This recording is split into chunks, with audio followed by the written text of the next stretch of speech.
자, 오늘 공부할 내용은 교재 5장의 비화성음입니다. 자, 한자에서 볼 수 있듯이 비화성음은 화성음이 아니란 뜻이죠. 그렇다면 정의대로 화성음이 아닌 이 비화성음은 그야말로 불필요한 것일까요? 우리가 공부하는 화성학에 있어서 불필요하고 뭔가 부정적인 그런 의미를 갖는 것일까요? 그렇진 않습니다.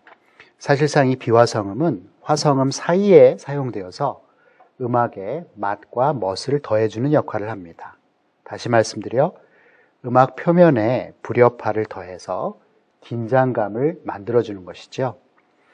결국 불협화음이 첨부된 음악 표면은 화성음들로만 구성된 것보다 훨씬 더 맛깔스럽게 되면서 음악의 긴장이 이완되면서 음악을 더욱 흥미롭게 만들어주게 되는 그러한 역할을 하는 것입니다.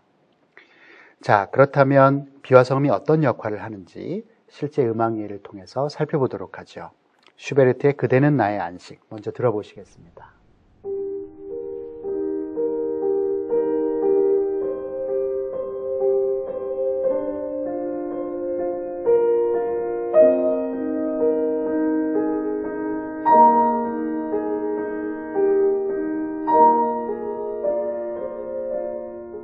어떠세요? 아주 아름답죠?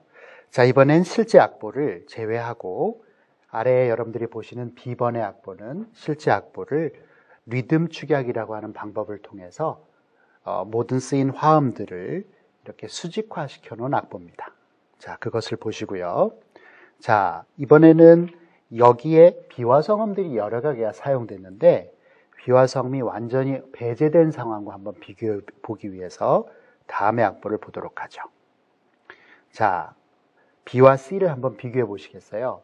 자, 비교해 보시면 일단 아래의 악보에는 뭔가 음들이 좀 많고 C번은 더 단순하겠죠? 자, 그러면 어떤 작용들, 어떤 음들이 있는지 살펴보도록 하죠. 먼저 세 번째 마디에는 상성부의 C가 B 플랫으로 움직이고 네 번째 마디 B 플랫이 A 플랫으로 그리고 A 플랫이 G로 움직이는 뭔가 하나씩 걸려서 머물렀다가 내려가는 이런 형태의 음들이 비화성음으로 사용되고 있습니다.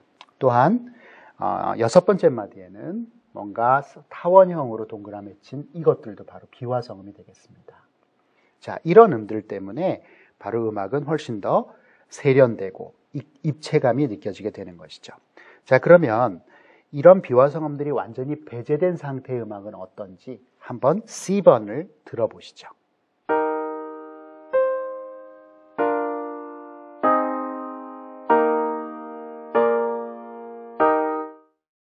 자, 어떠세요? 마치 여러분들 시창청음 시간에 청음 받아적기 연습을 하는 것 같지 않으세요?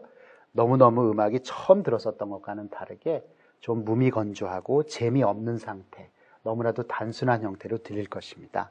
이와 같이 비화성음은 음악을 세련되게 만들고 또 긴장감을 더함으로써 음악을 입체적으로 만드는, 즉 창작 활동에 있어서 아주 중요한 그러한 하나의 요소가 되겠습니다.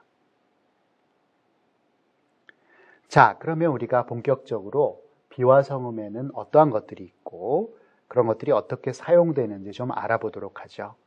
자, 교재에는 5장과 6장에 걸쳐서 나타나고 있고요. 전부 비화성음이 몇 개? 네, 9개가 사용되고 있습니다.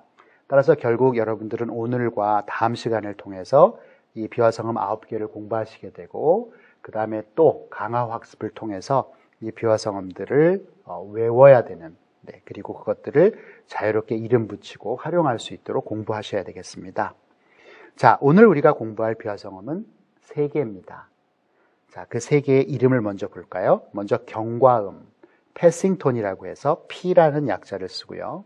그 다음 보조음, neighbor라고 해서 N이라는 약자를 씁니다. 그리고 계류음, suspension, 그래서 이것은 SUS라는 약자를 씁니다.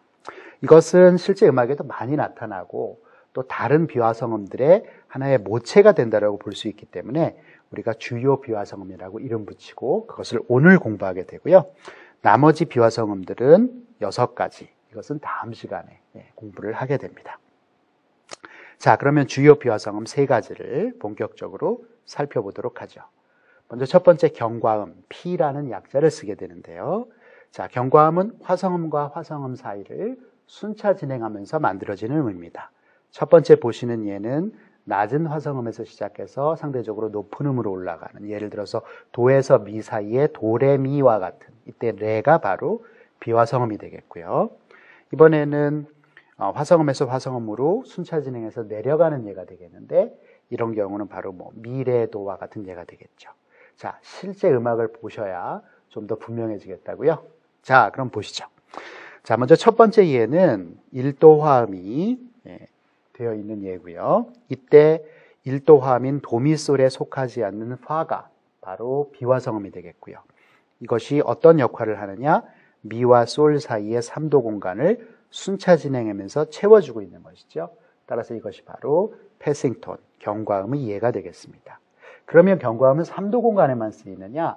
네, 물론 주로 그렇습니다. 그러나 이와 같이 장2도 공간에 쓰이는 경우가 있지요.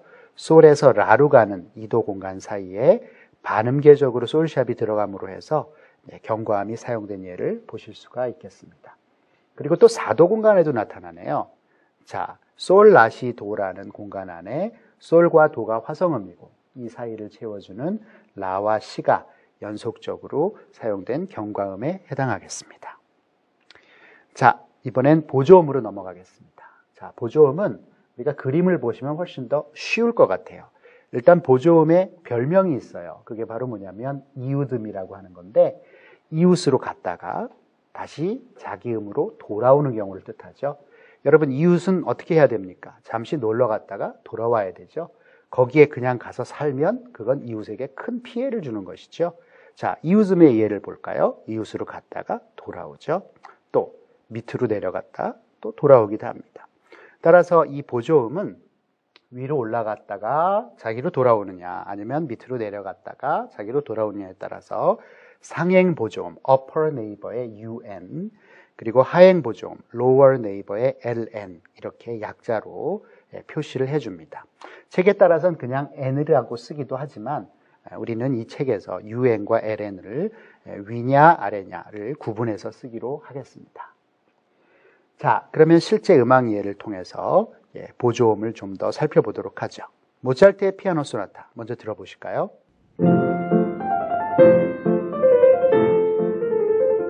자, 흥미롭게도 이 모차르트 피아노 소나타는 마치 모차르트가 우리에게 보조음이 뭔가를 알려주기라도 하는 것처럼 이렇게 보조음을 잔뜩 써놨습니다. 자, 이렇게 보조음들은 바로 모두가 다 윗보조음과 아랫보조음의 형태로 각 마디에 걸쳐서 나타나고 있고요. 이런 보조음들로 인해서 음악은 뭔가 불협화음을 더하면서 가락의 선율적인 매력을 더하고 있죠. 자, 이번에는 이것 말고 한 가지 또 여러분들에게 같이 나누고 싶은 이야기가, 자, 이와 같이 첫 마디에서 중심음을 찾아보면 F, 두 번째 마디 C, 그리고 세 번째 마디 A, 그리고 네 번째 마디 F, 즉 F 메이저의 3화음을 파, 도, 라, 파로 이렇게 아웃라인 하면서 음악의 구조가 꾸며져 있고, 그 다음에 이 음들을 기점으로 해서 선율이 UN과 LN을 통해서 만들어져 있구나라는 사실을 우리가 알 수가 있겠죠. 자, 다음으로 계리음으로 넘어가도록 하겠습니다. 계리음은 사실상 앞에서 공부했던 것보다 조금 이해하기가 어렵고 따라서 설명하기도 좀 어려워요. 그래서 여러분들이 좀 더 집중을 하시고 잘 보셔야 될 필요가 있습니다. 자, 계리음은 일단 세 가지 과정을 거친다라는 것을 염두에 두십시오. 먼저 그것이 예비, 그리고 계류, 그리고 해결입니다. 자, 예비라는 것은 계리음이라고 우리가 판단했을 때 그 음이 앞의 음에서 미리 나타나서, 동음으로 미리 나타나서 머무르고 있느냐에 해당하는 사항입니다. 그리고 해결은 계류된 음이 하행, 2도 내려가느냐의 상황인 것이죠. 자, 실제 음악 예를 통해서 볼까요? 자, 두 마디가 제시되어 있죠. 첫 번째 마디는 C장조의 1도, 두 번째 마디는 5도라고 분석이 되어 있습니다. 분석이 맞게 되어 있는지부터 확인해 보죠. 먼저 첫 번째 마디는 C 메이저의 1도니까 도미솔의 구성음을 갖고 있고요. 두 번째 마디는 5도니까 솔시레의 구성을 갖고 있죠. 그런데 문제는 첫 박에 타이로 연결되어 있는 도는 솔시레의 구성음이 아니죠. 바로 비화성음이죠. 자, 이때 이 비화성음이 어떻게 행동하고 있는지를 살펴봐야 되겠죠. 어떻게 행동하고 있습니까? 앞으로 거슬러 올라가 보니까 그렇죠. 같은 음으로 머무는 예비의 과정을 겪고 있고요. 그 다음에 그 계류음이 이번에는 뒤에서 해결되는 과정을 겪고 있죠. 따라서 계류음이라고 하는 것은 화음에 속하지 않는 비화성음인데 그것이 앞서서 미리 동음에서 나타나서 예비가 되고 그리고 나서 화성음으로 도입되면서 해결되는 일련의 세 과정을 거치는 비화성음이다라는 것을 알 수 있겠죠. 자, 실제 음악 예에 나타나는 계류음을 살펴보도록 하죠. 자, 이번엔 핸델의 리날도에 나오는 나를 울게 내버려 두오의 첫 네 마디입니다. 음악을 들어보시죠.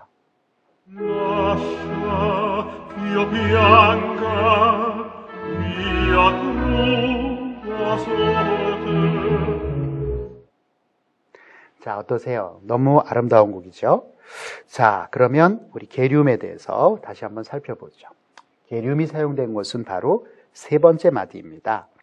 자, 먼저 F 메이저라는 조성에 여러분들이 조성을 한번 생각해 보시고요. 그리고 나서 F 메이저의 5도 화음의 구성음을 생각해 보세요. 뭐죠? C, E, G에 해당하죠?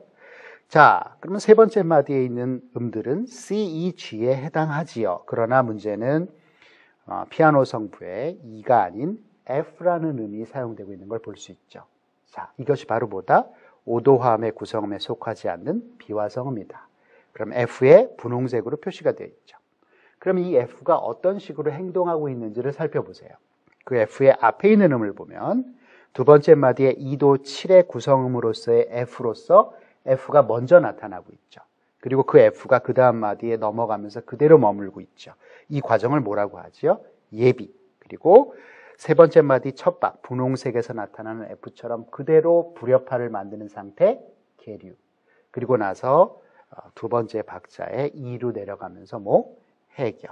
즉 예비, 계류, 해결의 세 가지 과정을 순차적으로 밟고 있다라는 걸 알 수 있죠. 자, 여러분 그럼 세 번째 마디에만 계류음이 쓰였을까요? 한번 자세히 보세요. 자, 한 번 더 쓰였죠? 네 번째 마디에도 계류음이 쓰였습니다. 자, 네 번째 마디의 화음은 F 메이저에서 FAC로 구성되는 1도 화음이 되겠어요. 자, 그런데 FAC 말고 첫 박에 B 플랫이 사용되고 있죠. 자, 이것은 바로 비화성음이네요. 자, 이 음이 어떻게 작용하고 있는지를 볼까요? 어떻게 행동하고 있는지를 봅시다. 자, 세 번째 마디에 5도 7 화음에서 B 플랫이 머물렀어요. 초록색 보이시죠? 그리고 네 번째 마디에 빨간색으로 첫 박에 B 플랫이 그대로 머물러 있고, 그리고 청색으로 두 번째 박자에 가서 A가 나오고 있죠. 결국 예비, 계류, 해결이 과정을 거치는 계류음이 되겠습니다. 자, 그런데 여러분들 아마 마음에 의심이 드실 거예요. 궁금한 게 생기실 거예요. 뭐냐면 다른 계류음은 저런 숫자를 쓰지 않았는데, 다른 음들은 비화성음은 숫자를 쓰지 않았는데 왜 계류음에 저렇게 숫자를 쓸까? 자, 이 계류음은 우리가 예비, 계류, 해결, 특별히 계류와 해결의 관계를 밝히는 것이 필요하기 때문에 관례적으로 이렇게 음정 관계를 써줍니다. 그럼 어디로부터 음정 관계를 따지냐고요? 좋은 질문이죠. 바로 베이스로부터의 음정 관계를 따져줍니다. 즉 베이스 성부가 기준 성부가 되는 것이죠. 세 번째 마디로 다시 돌아오면 F2라는 것은 기준 성부인 C로부터 음정을 따져주면 4, 3이 되겠고요. 네 번째 마디 B 플랫 A라고 하는 계류음의 모션은 기준 성부인 F로부터 따져주면 역시 4, 3이라는 것을 알 수 있죠. 따라서 이런 계류음들을 우리가 4-3 계류음 이렇게 부릅니다. 음악에서 가장 많이 쓰이는, 따라서 우리가 보편적으로 얘기할 수 있는 계류음은 4-3, 7-6, 9-8 계류음이 일반적인데요. 지금 이 곡에서는 우리가 4-3 계류음을 주로 봤죠. 자, 그러면 이번엔 7-6 계류음을 살펴보죠. 이거 아까 처음에 봤었던 예죠? 이번엔 좀 더 심도 있게 살펴보도록 하죠. 다시 한번 들어보겠습니다.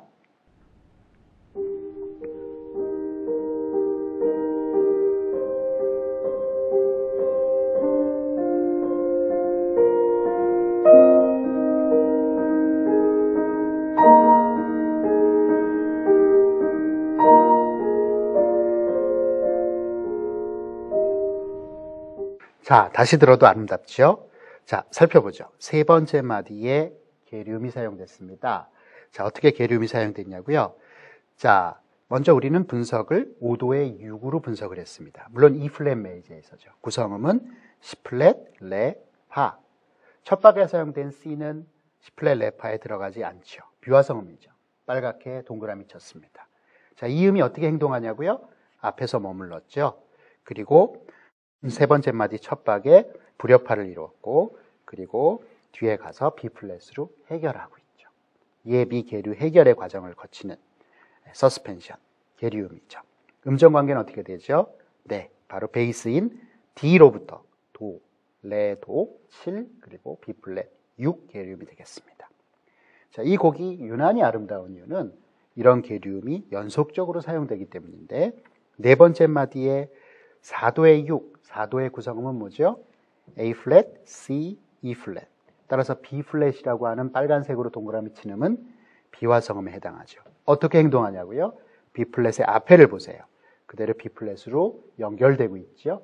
그리고 뒤늦게 A 플랫으로 가죠. 뭐죠? 계류음이죠. 그 다음 1의 4,6이라고 하는 곳에서 사용된 구성음. 자, 1도 구성음은 미 플랫, 솔, C 플랫인데 첫 박에 나타난 A 플랫, 빨간색으로 표시한 음은 역시 계류음에 해당하죠. 왜냐고요? 앞에 그대로 예비되고 있고 뒤늦게 해결되고 있네요. 결국 슈베르트는 3, 4, 5마디에 걸쳐서 연속적으로 7, 6 계류음을 사용을 하고 있고요. 그리고 여섯 번째 마디에 가서는 디서스라고 하는 계류음이긴 계류음인데 무슨 D가 뭘까요? 자, 일단 이 D라고 하는 것은 장식적 계류음이라고 해서 계류음이 또 한 번 장식되어 있는 것을 뜻하죠. 결국 E 플랫이 계류음이 되는데 그 E 플랫이 D로 움직이는 과정에서 살짝 장식을 갖는 거죠. 어떻게 해요? E 플랫, D, C, D 이런 식으로. 따라서 우리는 이 숫자를 4323이라고 밝힐 수가 있고요. 계류음을 일종의 보조음처럼 수식함으로써 만들어진다라고 기억해 두시면 되겠습니다. 자, 계류음이 앞서 공부했었던 경과음과 보조음과 다른 점은 바로 강박, 즉 내림박에만 사용된다는 거.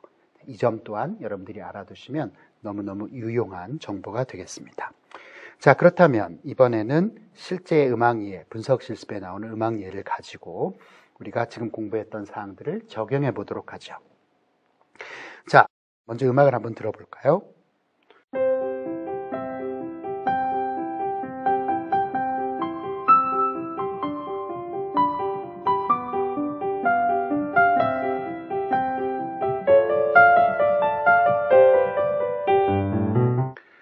자, 먼저 특징적으로 반주 음역을 장식하고 있는 그런 것이 바로 뭐냐면 도솔 미솔이죠. 우린 이런 음역을 알베르티 베이스라고 부릅니다.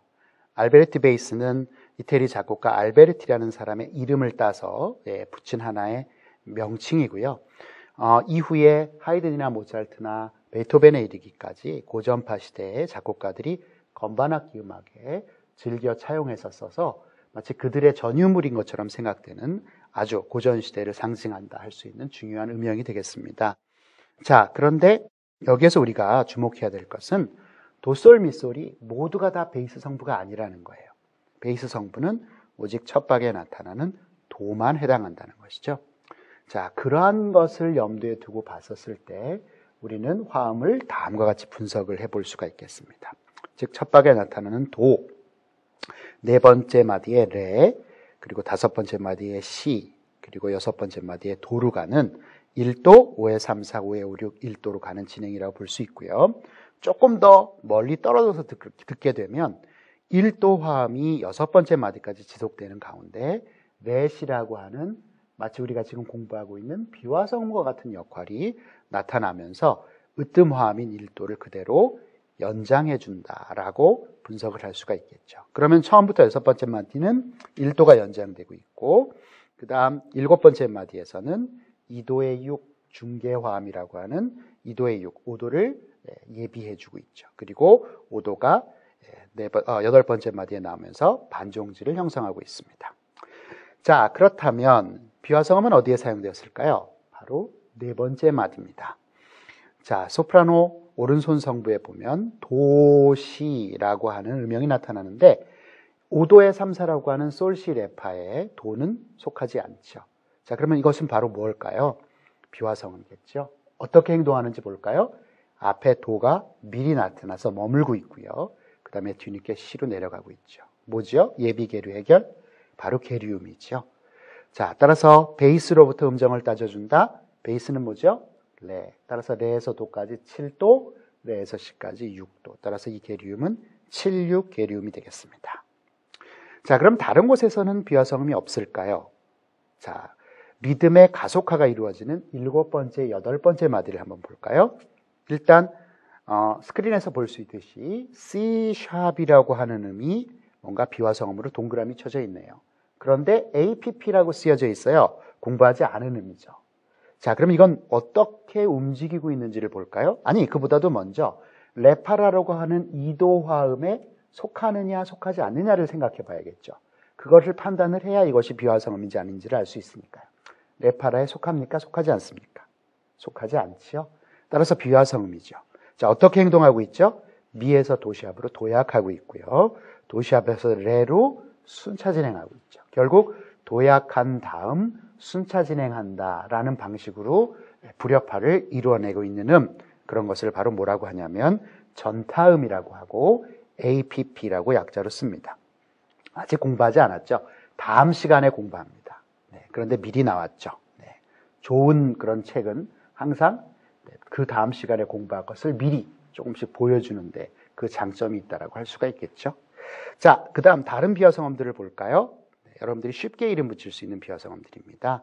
네, 패싱톤들 그리고 베이스에 나타나는 또 패싱톤들을 여러분들이 보실 수가 있겠죠. 자, 다른 예로 넘어가 보죠. 이번에는 베토벤의 가곡입니다. 여러분들 잘 아는 그대를 사랑해. 자, 먼저 들어보시죠. Ich liebe dich so wie du mich am Abend und am Morgen, noch war kein Tag, wo du und ich nicht teilten unsere Sorgen. 자, 화음을 분석해 보겠습니다. 어떻게 되어 있죠? 1도, 5에 3, 4, 5에 5, 6, 1도. 이거 아까 어디서 보던 거 아닙니까?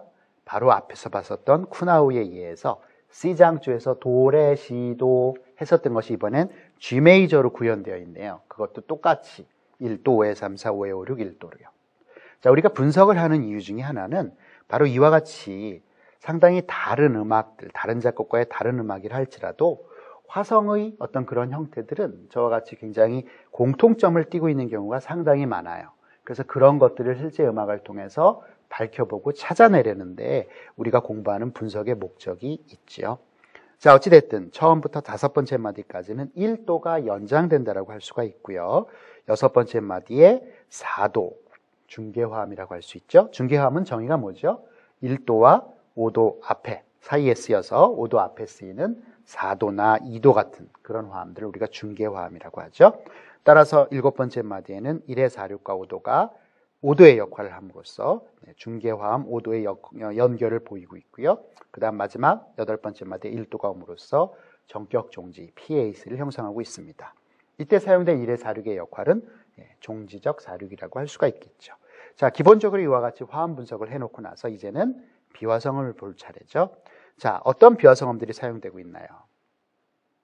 그렇죠. 여러분들 보시다시피 3도 공간을 주로 채워주는 패싱톤이 여러 군데 사용되고 있고요. 자, 5번째 마디에 가서는 D와 E 사이를 연결해주는 반음계적인 패싱톤도 사용되고 있나요? 자, 또 다른 곳은 어떨까요? 도시도라고 해서 이번엔 lower neighbor 사용되고 있죠. 자, 아마도 이 곡에서 사용된 가장 주의를 필요로 하는 곡이 바로 서스펜션이 아닐까 생각을 합니다. 자, 일단 8번째 마디에 있는 음은 G 메이저의 1도 화음이 됩니다. 따라서 구성음은 솔시레가 되죠. 당연히 라는 구성음에 해당하지 않죠. 비화성음이죠. 어떻게 행동하나요? 라가 강박에 쓰였고요. 그리고 그 라가 앞에 라로 미리 예비되고 있고요. 그리고 뒤늦게 1도 화음의 구성음인 솔로 움직이고 있죠. 결국 예비, 계류, 해결의 3단계 과정을 차례로 거치고 있는 것이죠. 자, 이해하셨다고요? 그런데 반주에 있는 성분은 또 이해를 못 하시겠다고요? 충분히 그럴만 하시죠. 너무나도 어렵습니다. 자, 그러면 이게 어떻게 이루어지는 것인지 다시 한번 살펴볼까요? 자, 아까의 사용과 같이 리듬 축약을 해봐서 이것들을 수직화시켜서 한번 보도록 하겠습니다. 일단 8번째 마디는 구성음이 솔실해야 하는데 앞에 있는 레, 파시압, 도라는 음이 그대로 머물렀다가 불협화를 이루고 뒤에 솔실해로 가는 것이죠. 다시 말해서 화음 전체가 계류가 되는 것 같아요. 그러나 우리는 이것들을 하나하나 따져볼 수가 있답니다. 아까 봤듯이 소프라노 성부에 나타나는 라솔, 98 계류음이라 할 수 있고요. 그 다음 피아노 성부에 나타나는 도에서 시로 가는 거, 베이스로부터 43 계류음이라 볼 수 있고요. 자, 이것이 바로 문제인데 얘가 제일 문제예요. 뭐냐면 파샵이 솔로 움직이고 있다는 것이죠. 그런데 그 파샵은 어떻게 예비됐습니까? 앞에서 파샵으로 머물렀네요. 즉 예비됐고 계류됐는데 해결의 방향이 위로 올라가고 있죠. 따라서 이것은 뭔가 다른 명칭이 필요할 것 같은데 우리는 이것에 대해서 상행 계류음이다라는 이야기를 붙여주고요. 영어로는 retardation 해서 약자로 R을 써줍니다. 역시 이것도 다음 시간에 다시 한번 우리가 공부하게 될 비화성음에 해당하겠습니다. 자, 상행 계류음, 예비 계류, 그리고 해결이 위로 간다. 다시 한번 정리해 두시기를 바라고요. 자, 이제 정리할 때가 됐죠. 비화성음 종류 전부 몇 개다? 9개다. 자, 오늘 공부한 것은 뭐뭐다? 경과음, 보조음, 계류음의 3개다. 그리고 실제 예를 통해서 우리가 곁다리로 공부한 것이 바로 상행 계류음과 전타음이다. 물론 이런 것들은 다음 시간에 다시 공부를 하겠다. 따라서 다음 시간에 공부할 것은 몇 개다? 총 4개고 역시 오늘 공부한 것들을 아우르면서 비화성음에 대한 지식을 강화하도록 하겠습니다. 자, 따라서 우리는 전체 9개의 비화성음을 오늘과 다음 시간에 걸쳐서 다시 강화하면서 공부하도록 하겠습니다. 여러분들 숙제할 동안 비화성음의 종류 그리고 이름들에 익숙해질 수 있도록 해오시고요. 분석 실습, 수업 계획서에 있는 것을 통해서 잘 예습해 오시기를 바랍니다. 그럼 다음 시간에 뵙도록 하겠습니다. 감사합니다.